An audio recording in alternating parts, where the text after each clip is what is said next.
नमस्कार, मैं हूं अनिका आर्यन, हाजिर हूं एक बेहद अहम मुद्दे के साथ।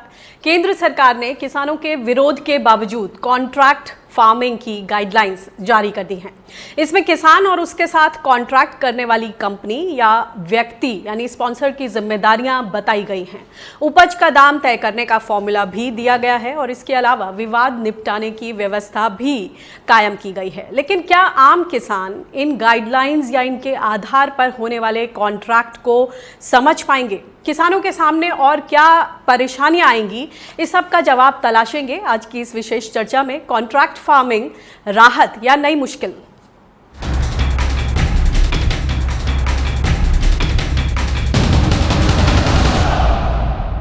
और इस विशेष चर्चा में हमारे खास मेहमान हैं। सबसे पहले हम उनको इंट्रोड्यूस करते हैं। हमारे साथ हैं टी नंद कुमार जी, जो कि फॉर्मर सेक्रेटरी रहे हैं एग्रीकल्चर के। हमारे साथ हैं रमनदीप सिंह मान, किसान नेता। और हमारे साथ हैं हरवीर जी, जो कि एडिटर इन चीफ हैं हिंद किसान के। आप तीनों का बहुत बहुत स्वागत है। सबसे पहले रमनदीप जी, मैं आपके पास आना चाहूँगी कि कॉन्ट्रैक्ट फार्मिंग सदियों से हमारे देश में होती रही है। अब ये 3 जो अध्यादेश आए हैं उसमें ये एक अहम फैसला कि कॉन्ट्रैक्ट फार्मिंग होगी। सबसे पहले समझना चाहेंगे कि भारत में पहले से भी होती रही है इस तरह, अब इस अध्यादेश के जरिए किस तरह के कॉन्ट्रैक्ट का स्वरूप हम देखेंगे और ये किस तरह से पहले की गई कॉन्ट्रैक्ट खेती से जो ये गाइडलाइंस आई हैं वो आपको किसी तरह से बेहतर लग रही हैं? कैसा, आपकी क्या प्रतिक्रिया है इन गाइडलाइंस को लेकर? देखिए अनिका जी, अभी जो गाइडलाइंस आई हैं वो जो ये मैकेनिज्म था, जो स्टार्टिंग में मैकेनिज्म था वो ही मैकेनिज्म है। इसमें एक बड़ी स्पष्ट बात है कि अब एक एग्रीमेंट हो जाएगा। इसमें एक तो जो होएगा फार्मर और जो आदमी उसको कॉन्ट्रैक्ट बोल रहा है कि आप हमारे लिए ये चीज उगाओ, अब ये एक कॉन्ट्रैक्ट हो जाएगा, लीगल कॉन्ट्रैक्ट कि आपको मैं 100 रुपीज दूंगा, आप मेरे लिए इतनी क्वांटिटी उगाइए। लेकिन इसमें अभी भी वो प्रॉब्लम है कि जो प्रॉब्लम होती है ग्रेडिंग की। अब जो आदमी, अगर मैं if I am a farmer, अगर मुझे कोई आदमी आके प्रोसेसर बोलेगा कि आप ये चीज हमारे लिए उगाइए, तो वो मुझे बोलेगा कि जो आप मेरे लिए लाइक उगाओगे, if it is a fruit है अगर वो, तो फ्रूट का कि ऐसा होना चाहिए साइज, एक वो मुझे स्पेसिफाइड बोलेगा कि ये होना चाहिए साइज, ये उसका ये आकार होना चाहिए, उसकी ये होनी चाहिए शेप, उसका जो कंटेंट होता है, मॉइस्चर कंटेंट होता है, वो ये होना चाहिए, और जो उसके स्पेसिफिकेशन होंगे वो मेरे को बोलेगा कि ये चीज होनी चाहिए। अब प्रॉब्लम ये आती है कि अगर if I am a small farmer, 1-2 एकड़ का अगर मैं फार्मर हूँ और उसने आके मुझे किसी के साथ मेरा ये कॉन्ट्रैक्ट होता है, तो अगर उसकी स्पेसिफिकेशन के अनुसार वो प्रोडक्ट अगर उसको अच्छा नहीं लगता, अगर 100 आप ऐसे सोचो कि मैंने उगा लिए 100, मेरे पास है अनार उगा लिए उसके लिए मैंने, और वो बोले भाई 8 अनार तो ठीक है हमारी स्पेसिफिकेशंस के अनुसार है, लेकिन जो बाकी के जो अनार हैं वो हमारी स्पेसिफिकेशंस के अनुसार नहीं है, उसमें से आधे स्पेसिफिकेशन बी होगी कोई जी, ये उसमें आती है तो आपको मैं उसका ये रेट दूंगा, और आधे जो उसमें से हैं वो हमारी स्पेसिफिकेशन के अनुसार नहीं है, वो हम उठाएंगे नहीं। तो अब प्रॉब्लम ये आती है कि जो वो बोलेगा कि हमारी स्पेसिफिकेशन के अनुसार नहीं है, वो वाले जो मेरी फूड प्रोड्यूस है उसका मैं क्या करूंगा, उसका इलाज तो अभी भी नहीं आया जी। तो ये प्रॉब्लम है अभी भी। टी नंद कुमार जी, समझना चाहूंगी कि सर ये बताएं, जो ये एक बहुत ही प्रैक्टिकल प्रॉब्लम सामने रखी है रमनदीप सिंह मान ने, कि जो ग्रेडिंग है उसमें खास जो स्पेसिफिकेशंस हैं कंपनियों की, उसके हिसाब से किसान उगाएं। और सबसे पहले हम यहाँ वनस्पति की बात करें, ये कोई लेगो टॉयज नहीं है कि एक सांचे में ढाल दिए जाएं। तो इसमें ये जो दिक्कतें आएंगी, जिसका कॉन्ट्रैक्ट हुआ है जिस तरह के स्पेसिफिकेशन को लेकर, उसके अलावा अगर कुछ उपजता है तो उसका किसान क्या करेंगे, और इस किसान हितैषी अगर ये फैसला है तो इसमें उनको किस तरह से सुरक्षा प्रदान की जाएगी? देखिए, कॉन्ट्रैक्ट फार्मिंग इस एक्ट के पहले भी होता था, ऐसा नहीं है कि कॉन्ट्रैक्ट फार्मिंग कोई नई चीज है। कॉन्ट्रैक्ट फार्मिंग में स्पेसिफिकेशन, स्टैंडर्ड्स, ये सब पहले से आया। वो आप जानते हैं कि पेप्सी ने पोटैटो फार्मर्स के साथ क्या किया था और कॉन्ट्रैक्ट कैसे चलाया, उसमें दिक्कतें आती है। लेकिन मेरा ये मानना है कि कॉन्ट्रैक्ट दो पार्टियों के बीच में, किसान और जो भी कंपनी है उनके बीच है, और अगर ये दिक्कतें आएगी तो कोई किसान वो कॉन्ट्रैक्ट करेंगे नहीं। तो कंपनी का इंटरेस्ट में भी ये है कि किसान के साथ जो कॉन्ट्रैक्ट करें वो लॉन्ग टर्म हो और किसान को उससे फायदा हो। अगर किसान को ये समझ में आती है कि ये कॉन्ट्रैक्ट करने से मुझे नुकसान है या कोई परेशानी है, तो वो बिल्कुल नहीं करेगा। अगर करेगा भी तो एक टर्म के बाद वो निकल सकते हैं। तो मेरा ये मानना है कि ये ज्यादा कंपनीज के ऊपर रिस्पॉन्सिबिलिटी आएगी कि वो किसान को अपने साथ कैसे कॉन्ट्रैक्ट फार्मिंग कराएं, क्योंकि उनको चाहिए प्रोडक्ट। अगर आप मान लो एक फ्रूट प्रोसेसिंग प्लांट है, अगर फ्रूट नहीं मिला तो वो प्लांट का इन्वेस्टमेंट बिल्कुल बेकार हो जाएगा। तो मेरे ख्याल से ये बहुत बड़ा एक रेवोल्यूशन नहीं होने वाला है इससे। ये स्पेसिफिक एरिया में कहीं जिसको फूड प्रोसेसिंग वाले हैं या एक्सपोर्टर हैं, अब मान लीजिए कोई एक्सपोर्टर कॉन्ट्रैक्ट फार्मिंग में ऑर्गेनिक प्रोड्यूस मांग रहा है, तो उसमें ये साइज और इसकी बात नहीं है, बेसिकली वो सॉइल और मैनेजमेंट की बातें आएगी। तो इस तरह से अलग अलग इसमें प्रोसेसेस आएंगे। कुछ कहीं ना कहीं दिक्कतें भी आएगी, ये जरूर मैं मानता हूं, लेकिन बाय एंड लार्ज एक नया विंडो खुल जाता है। ये नहीं है कि ये सबसे इंपॉर्टेंट एक दरवाजा, बहुत बड़ा दरवाजा नहीं खुलेगी, एक नया विंडो फार्मर्स के लिए खुलेगी। तो ये एक एनेबलिंग प्रोविजन है, और इसमें किसान से ज्यादा कंपनीज को इंटरेस्ट लेना चाहिए। मैं समझता हूं कि जो कंपनी अच्छी क्वालिटी की उपज चाहते हैं, जिसका प्रोसेस पूरा वो देखना चाहते हैं और अच्छा इनपुट वो दे करके किसान की यील्ड बढ़ाना चाहते हैं, उस तरह की कंपनियां इसमें सक्सेसफुल होगी। अब उदाहरण के तौर पर मैं आपको एक दूसरी बात बताना चाहता हूं कि आप इंडिया का पोल्ट्री इंडस्ट्री का ग्रोथ देखिए, ये पूरी कॉन्ट्रैक्ट फार्मिंग पे हुई है। पोल्ट्री इंडस्ट्री आप अगर देखेंगे तो ये पूरी की पूरी कॉन्ट्रैक्ट फार्मिंग में हुई है, और वो ये एक्ट आने के पहले हुई है। दूसरा, सीड इंडस्ट्री का आप देखिए, सीड इंडस्ट्री भी पूरी की पूरी कॉन्ट्रैक्ट फार्मिंग पे है। तो जो मेहनत करके किसान को साथ लेके जाना चाहते हैं उसके लिए एक सुविधा है, और बिल्कुल जो एक्सप्लॉइटेटिव रिलेशनशिप अगर करना चाहेंगे तो ये बिल्कुल काम के लायक नहीं है।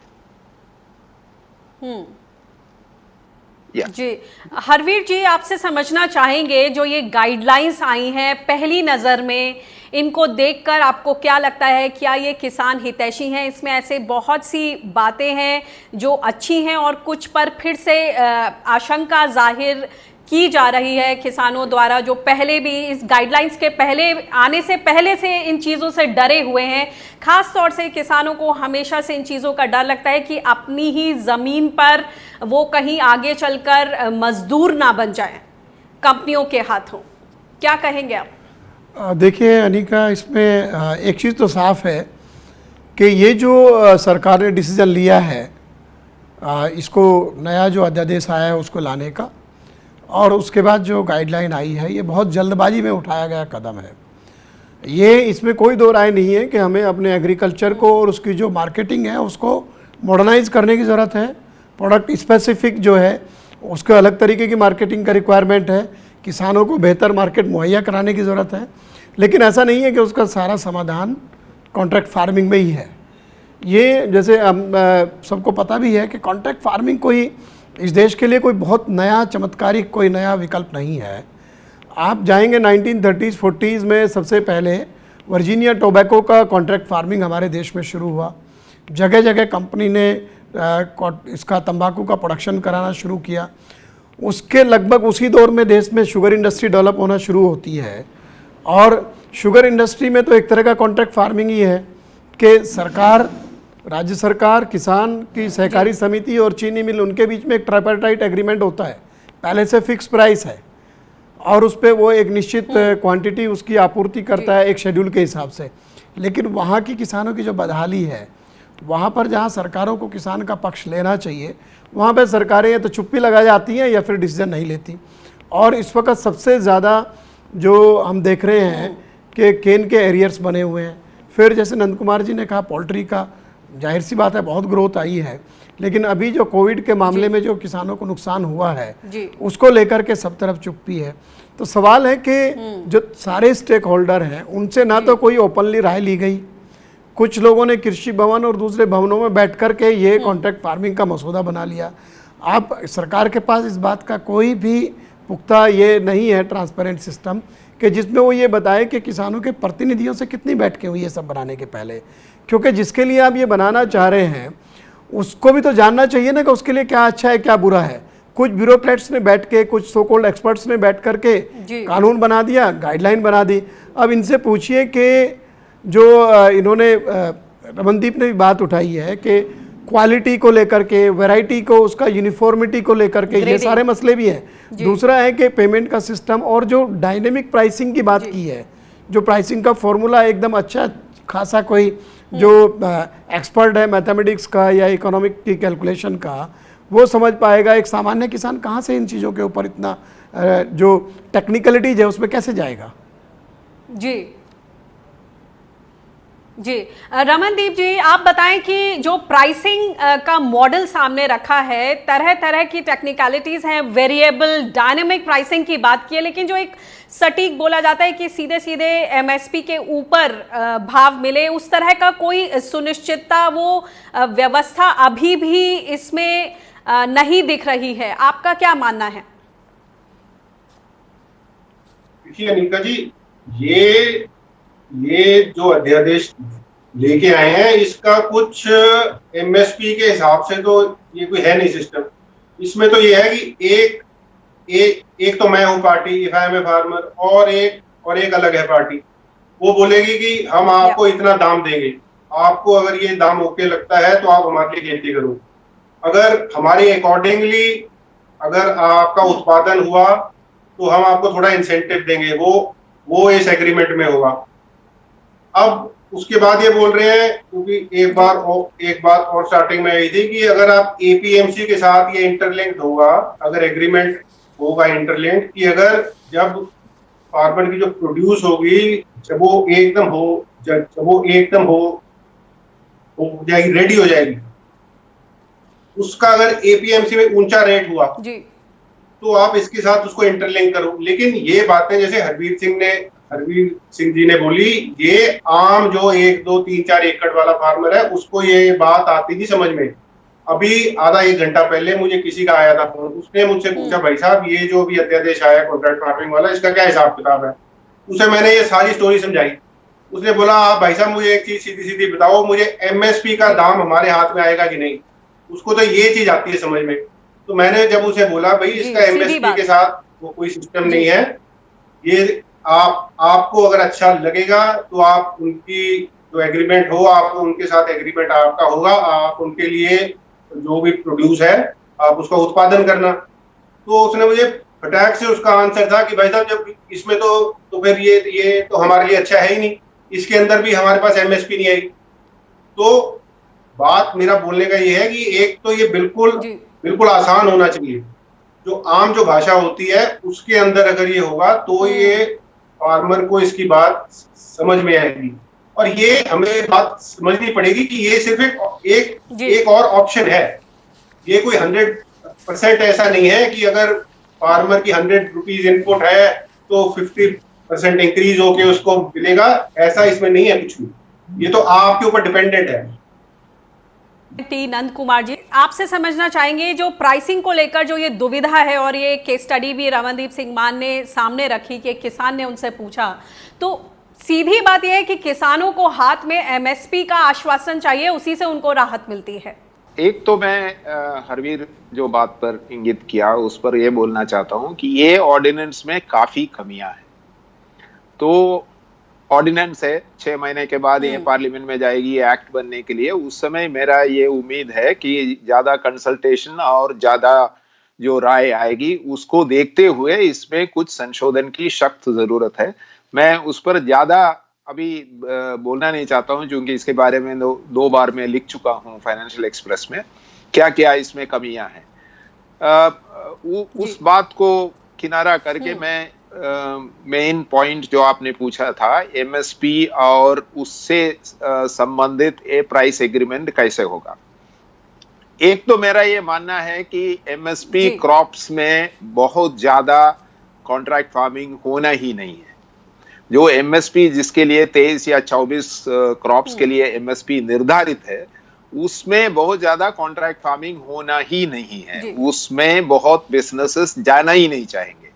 अगर जाना भी चाहेंगे तो फिर वो आप मान लीजिए, आप कोई गेहूं की क्वालिटी को लेकर के अच्छी क्वालिटी या अच्छी किस्म की गेहूं आप दे देंगे तो एमएसपी प्लस 5%, एमएसपी प्लस 10% की टाइप की कुछ एग्रीमेंट स्पेशलाइज्ड हो सकता है। खास करके पल्सेस के ग्रेड में ये सब हो सकता है। लेकिन मेरा ये मानना है कि एमएसपी वाली जो क्रॉप्स है उसमें आप बहुत ज्यादा कॉन्ट्रैक्ट फार्मिंग की एग्रीमेंट देखेंगे ही नहीं। तो ज्यादा तरफ ये चले जाएंगे फ्रूट्स एंड वेजिटेबल्स, दूसरा पोल्ट्री, डेयरी, लाइफ स्टॉक, ये सब में चले जाएंगे, क्योंकि वहां पे जो स्पेसिफिकेशंस है, लाइक आप ये देखो कि पूरी दूध की जो इंडस्ट्री है वो एक तरह से वो कॉन्ट्रैक्ट फार्मिंग है। क्वालिटी और क्वांटिटी पर प्राइस डिटरमिन्ड है और फार्मर को देना नहीं देना उनकी मर्जी है। आज लोग अमूल को दूध दे रहे हैं, वो इसलिए दे रहे हैं कि they are the best buyers in the market और ट्रांसपेरेंट उनके सिस्टम है। तो इस तरह की जब कंपनियां होंगे उनको मिलेगा। अब तमिलनाडु में उसी तरह से एक प्राइवेट कंपनी है, नाम मैं नहीं लेना चाहता हूं, उनके साथ भी फार्मर्स का रिश्ता बहुत अच्छा है। 10-15 साल से वो दे रहे हैं, वो एक्सपैंड कर रहे हैं, फार्मर्स खुश हैं उनसे, क्योंकि वो सर्विसेज प्रोवाइड कर रहे हैं, वेटनरी डॉक्टर दे रहे हैं, कैटल फीड सप्लाई कर रहे हैं, इम्यूनाइजेशन करा रहे हैं, वो सब कुछ करा रहे हैं। उसके बाद वो दाम भी वो दे रहे हैं जो शायद कोऑपरेटिव भी नहीं दे पा रहे हैं। तो अगर इस तरह के रिश्ते बन जाएंगे तभी ये कॉन्ट्रैक्ट फार्मिंग आगे बढ़ेगी। और फ्रूट्स में क्या है, वो प्रोसेसिंग वाली इश्यू है। तो आप बहुत तरह के इसमें डिमांड्स आएंगे, तो स्पेसिफिकली वो करेंगे कि भाई सीड हम आपको दे देंगे और आप इसको देख लो, पेस्टिसाइड इस्तेमाल मत करो और पेस्ट मैनेजमेंट के तरीके हम बताएंगे, सॉइल इस तरह से होना चाहिए, इतने उसमें फर्टिलाइजर डालनी चाहिए।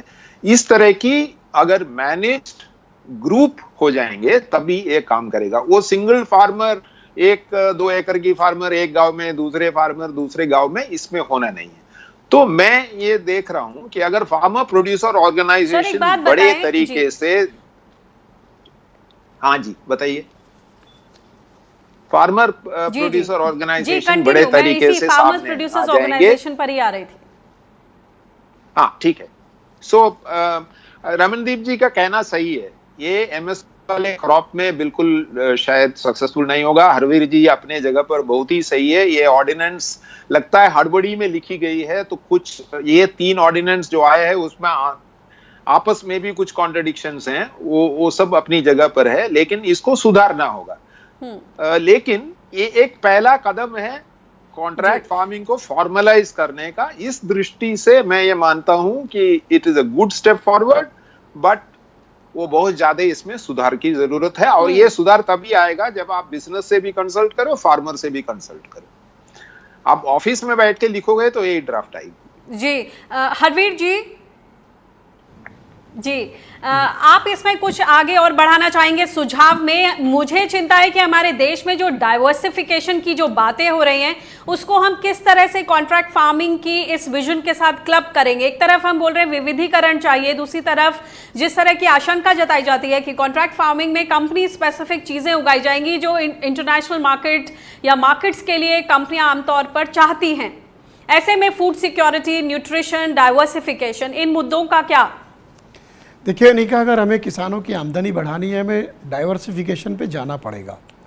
और डाइवर्सिफिकेशन करना कोई बुरी बात नहीं है, लेकिन वो तभी संभव होगा जब किसान को हम सुनिश्चित कर पाएँ, भरोसा दिला पाएँ कि जो नई फसलों की तरफ वो जा रहे हैं, एक तो उनकी खरीद ठीक होगी, उनको बेहतर दाम मिलेगा और वो सारी व्यवस्था होगी। कॉन्ट्रैक्ट फार्मिंग उस दिशा में मदद कर सकता है।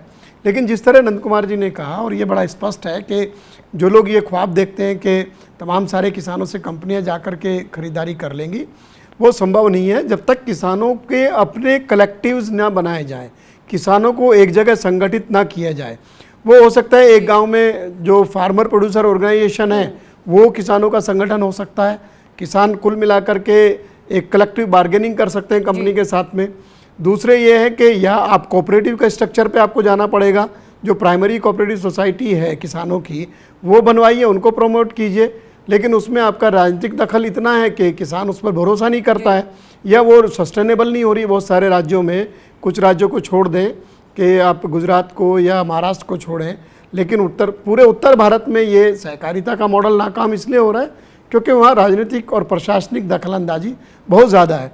तो ये आधा अधूरा मॉडल है एक्चुअली। जब तक आप किसानों को संगठित एक जगह नहीं करेंगे, वो कोऑपरेटिव करें, एफपीओ करें या खुद वो अपना कोई ऐसा संगठन बनाए कि जो कंपनियों के साथ बार्गेन कर सके। क्योंकि देखिए इसमें ये जो प्रोसेसिंग की बात करें या फ्रूट एंड वेजिटेबल प्रोडक्ट्स में हम जाएंगे, उसमें एग्रीगेशन बहुत बड़ा काम है, उनको भी एक निश्चित क्वांटिटी चाहिए। तो आप इंडिविजुअल एक एक किसान के साथ जाकर के वो संभव आपके लिए नहीं है।